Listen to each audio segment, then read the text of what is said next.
game starts for the Atlanta Falcons against the Saints in 2 weeks.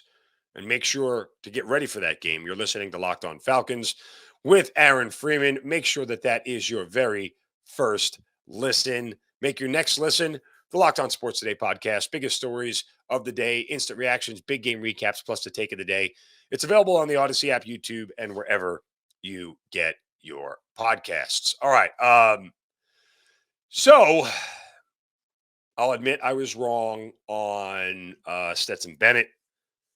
There's not much I can say other than, regardless of the fact that I don't believe that he belongs in this conversation, he's there.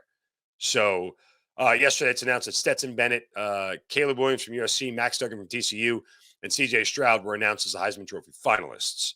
3 of those 4 quarterbacks obviously are playing in the college football playoff. Caleb Williams is the odds-on favorite to win the award. He's at minus 2,500. So you get a good sense that it's probably his. But the idea that Bennett was there or has been invited there tells you a little bit about at least what Heisman voters are valuing a little bit. This was floating around the interwebs and Twitter yesterday. And I'll bring it up just because I think it's noteworthy. And although I don't necessarily agree with the way to judge a quarterback, particularly a college quarterback in this whole thing, because there's a lot more that goes into it. But I will tell you that what was floating around yesterday on the interwebs was what Stetson Bennett's record was against teams ranked in the top 25. And Stetson Bennett had a 91 overall grade, a 90.5 passing grade. He was averaging 298 yards per game throwing, 17 total touchdowns, 13 through the air, 4 on the ground, just 2 interceptions, and a 79% adjusted completion rate. And he was also 5-0 this year against teams ranked in the top 25. And so that was the context of which they were putting Stetson Bennett into the Heisman conversation, which, again, I'm not necessarily opposed to. But that feels like one of those arguments where we talk about a guy for the Hall of Fame and focus mostly on his playoff stats, not his overall stats, right? Like, it's almost the Kurt Schilling argument for the Hall of Fame. And no, I'm not going to get into a Hall of Fame discussion. But it's one of those things where it's like Schilling's numbers in the postseason are so overwhelmingly dominant that it sort of dwarfs and diminishes what he did during the regular season, which his numbers in the regular season were very, very good. They weren't bona fide Hall of Fame numbers, period. They just weren't. So, if that's the argument for Stetson getting there, that he plays really well against the best competition, yes, I think that counts. But when you're talking about a guy that's accounted for, 24 touchdowns all year long, when there are guys like Bo Nix who have accounted for 41, CJ Stroud who accounted for 38, who else am I thinking of here? It slipped my mind right now. Caleb Williams, sorry, who's accounted for 40 on his own. It just, to me, it falls a little bit short. And you could say I'm a hater, and that's fine. And I know that everybody, that's what they'll say. But whatever. I feel like I'm pretty objective about this stuff. And I don't feel like Stetson Bennett, me leaving him out of the Heisman conversation, says by any stretch that he's a bad quarterback. This has nothing to do with him not being a good quarterback. He's a good quarterback. Just not a Heisman finalist in my eyes. That's fine. He's there. I was wrong. I say it now. I admit it. I was wrong. Okay. Obviously, Heisman voters think differently. They have a vote. I don't. They should get me one, for the record, by the way. I feel like I deserve one at this point in time. But, that'll never happen. And that's okay. It's totally, totally okay. I'm not mad about it at all, honestly.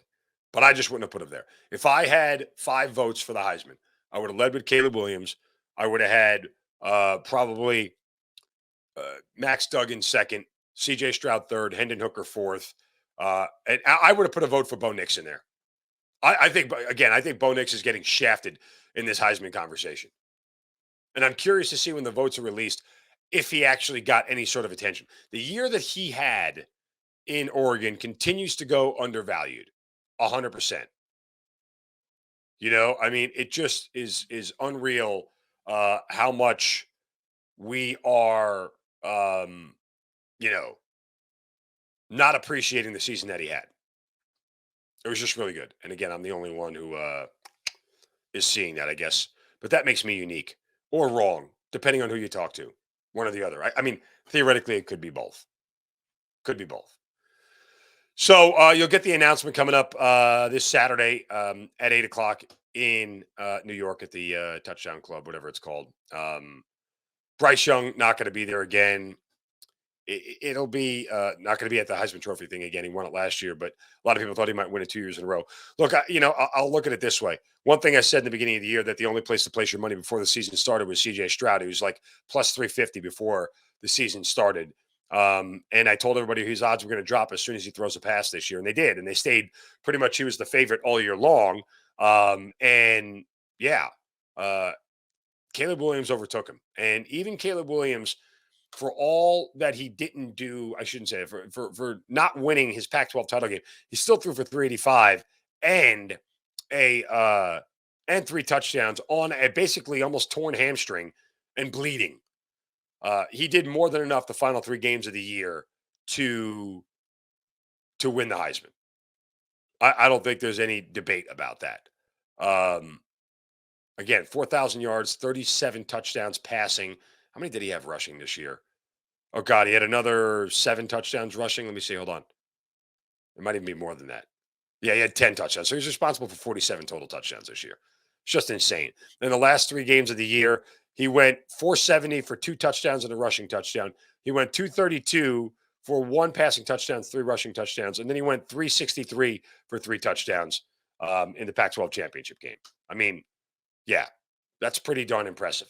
So over his last 3 games, he accounted for 10 touchdowns, just 2 picks, and 1,000 yards. Yeah, that's your Heisman winner right there. So even the games he lost against Utah the first time, he went for 381 for 5 touchdowns, and he went for 411 and another 5 touchdowns against Arizona. Like he got on fire midseason and never looked back. And Georgia fans should actually, I think they should be thankful that USC didn't make the playoff, because I 100%, 100% believe that offense could have given Georgia fits. We know that it already has. We saw it a couple of years ago in 2017 in the Rose Bowl when Lincoln Riley was at Oklahoma. They put up 45 or 51 or whatever it is against Georgia in that game. All right, we're going to get to Shovels of Wisdom here in a moment. And, well, private matters need to stay private. But you've heard me tell you about them before. If you guys tried Built Bar yet, Built Bar Puffs, they are delicious. You're depriving yourself of one of life's greatest joys if you haven't. They got a new flavor. It's called Cookie Dough Chunk. And what's great about it, it's got real chunks of cookie dough. It's covered in 100% chocolate. Only 160 calories, 15 grams of protein. These things are delicious. You can go to Built.com, snag a box for yourself and the family, or put them in your office desk. They're great on the go. They're great late at night as a simple snack. They're just fantastic. It's the best thing you guys can do for your health. And if you got a sweet tooth like me, it's a great way to feed that sweet tooth craving without all the guilt. Again, go to Built.com, use the promo code LOCKEDON15 to get 15% off your first order at checkout. Again, promo code LOCKEDON15 at Built.com.